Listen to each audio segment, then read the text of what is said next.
Today I'm making all kinds of breads. I'm trying to clear out the freezer. I had some bananas and I got some zucchini that I had to do up. And so we're starting off with 5 semi-rotten bananas that I kept in the freezer. 2 eggs from the chickens, 1 teaspoon of vanilla extract, 1 teaspoon of baking powder, 1 teaspoon of baking soda, 1/2 teaspoon of salt. Get that mixing.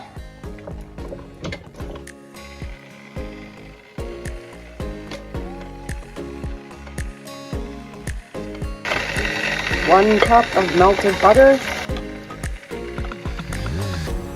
1 3/4 cups of flour, all-purpose,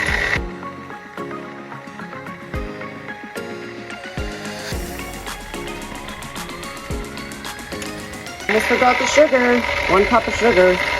Should have added that in with my wet ingredients. Alright, on our second batch here.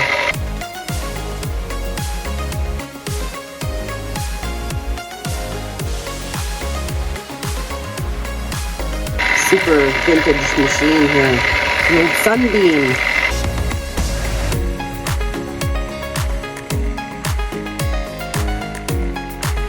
And the recipe called for 1/2 cup of sour cream, but we're going to use our rhubarb pie filling. Let's see how this goes. Sunbeam, we're all done. You're done working. I think it's going to be beautiful. So for this batch, I'm going to just use some real cute cupcake holders. Alright, let's get these things filled. These things are going to puff up, so I'm going to go around the edges with just some vegetable oil on a napkin, just to prevent any sticking. The bread's rising in here already. I'm just going to scooch these over. I still got at least a ½ hour for the bread, and the muffins should only take about a ½ hour too, so it's perfect timing. The oven is set at 350 degrees Fahrenheit. So our bread's been in there for 50 minutes. We're going to take one out and give it a little poke with our skewer. See if it's done. So when it's done, nothing should stick to it. And looks like we're golden. And perfectly done on the sides as well. Center the muffins out. They're gonna take another, I don't know, 4 or 5 minutes. Timer set for 5 minutes. Okay, let's do that. Super easy. No sticking it at all. And if I could find my little silicone brush, I would brush them first with butter. But Alex tends to put things away in areas that they're not supposed to go. So anyways, they turned out beautifully.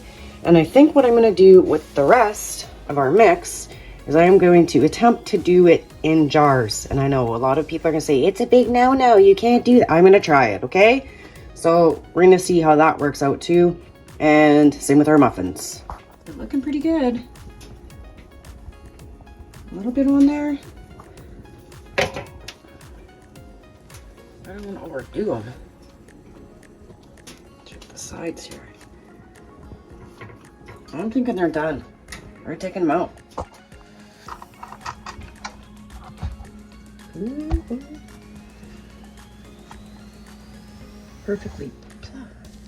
Perfectly puffed up. Beautiful.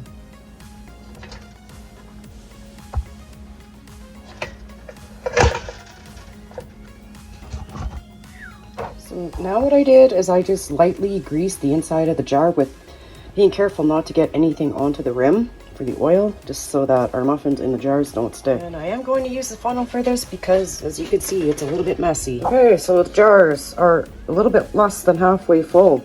Let's see how this works. The same heat setting at 350 degrees. We're gonna time it for 20 minutes. Hopefully nothing explodes. So banana and zucchini. That's what you want next. Okay. No, so what did you put in this? This is banana with some rhubarb pie filling. You don't even notice it. It's really good. Delicious?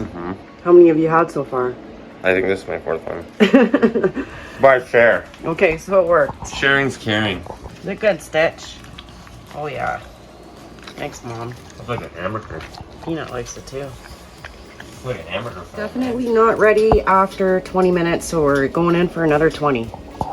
Alright, so this stuff is really good. It stayed nice and moist inside that can, and the cookies are just going to go right into the root cellar, and it's kind of like a quick snack. Just pop open a can and you got fresh zucchini bread. Getting ready for the jars to be sealed. We're going to be sterilizing some lids here and just heating up some rings. So after 40 minutes in the oven, our bread is now done. I just used the skewer to poke it just to make sure nothing is sticking to that skewer, so it's ready to be sealed up now. So we're gonna see how this goes.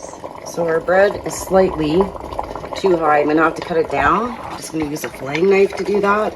I'm just gonna be very careful not to get anything on the rim.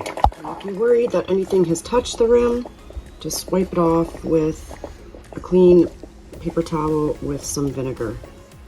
And that will get rid of any grease or residue. So we got our sterilized ring.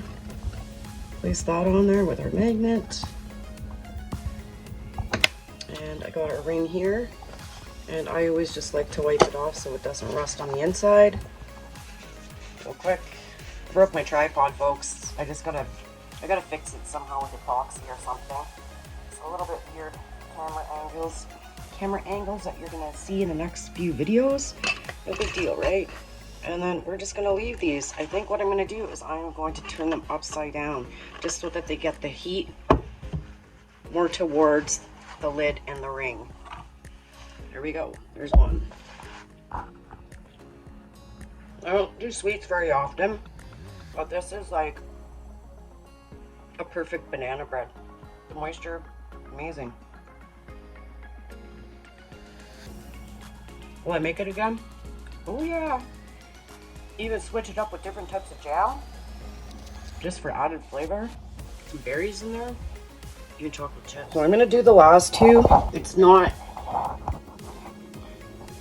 will hit the top of the lids. We're gonna see if this will seal if I just leave it like this. And this one here, I did the same thing for the last one. I just left the whole full thing in there.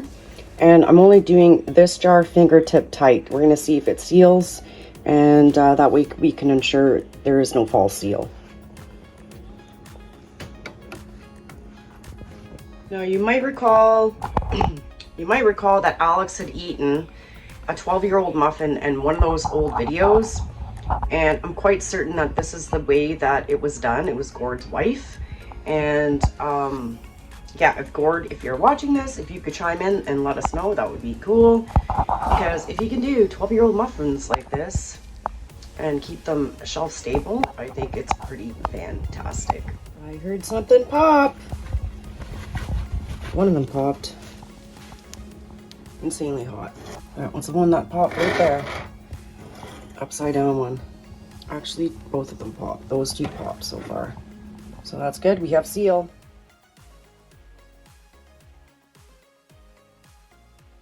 All right, come on.